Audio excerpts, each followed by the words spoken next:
அவர் 230 எங்கன்னாலும் ஜெயிப்பாரு. அவரோட பேரை வச்சு அவருக்காக யார் வேணா ஓட்டு போடுவாங்க, எங்கேயாலும் ஜெயிப்பாரு.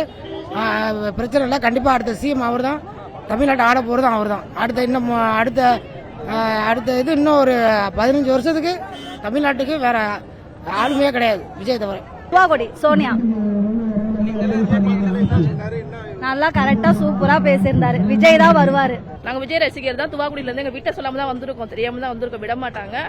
நாங்க விஜய் தான் ஓட்டு போடுவோம். இன்னைக்கு மக்கள் நிர்வாகி கூட்டத்துல எங்க வீட்டு பெண்களை இங்க பாதுகாப்பா கொண்டு வந்துட்டு பாதுகாப்பா வெளியில அனுப்பி வச்சிருக்காங்க. இதுக்கு மேல என்ன வேணும்? சரிங்களா, ரொம்ப சந்தோஷம். கண்டிப்பா ஜெயிப்பாருன்னு கேக்குறீங்க. கண்டிப்பா 234 ஜோதி வின் பண்றோம், ஜெயிக்கிறோம். நாங்க தஞ்சை மாவட்டத்தில் பாபநாசம் ஒன்றியத்துல இருந்து வந்திருக்கோம். இதுல முக்கியமான விஷயம் ஒண்ணு என்னன்னு கேட்டீங்கன்னா, நான் பழைய ரசிகர். நான் 2000 இருந்து ஒன்றிய செயலாளர் ரசிகர் மன்ற காலத்துல இருந்து இருந்தேன். இதே தஞ்சை மண்ணில் தளபதி 18 கல்யாணம் இலவச கல்யாணம் பண்ணி வச்சிருக்காரு ரசிகர் மன்ற காலத்திலேயே. அப்ப ஸ்டேஜ்ல நான் தான் முத தலைவரை அரசியலுக்கு கூப்பிட்டுருக்கேன்.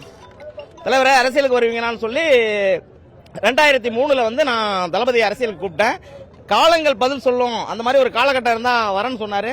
அது என்னமோ நம்ம முத கேட்ட ஒரு இதோ என்ன தெரியல. திரும்பி அரசியலுக்கு மறுபடியும் 2வது இதே தஞ்சை மண்ணில் இன்னைக்கு பேசுனது ரொம்ப பெருமையா இருக்கு. என் பேர் ஸ்டார்குமார், பாபநாசம் ஒன்றியம். அதே மாதிரி எங்களுடைய தொகுதியில அசாருதனுக்கு சீட்டு கொடுத்தா 100க்கு 100 வின் பண்றதுக்கான வாய்ப்புகள் நிறைய இருக்கு.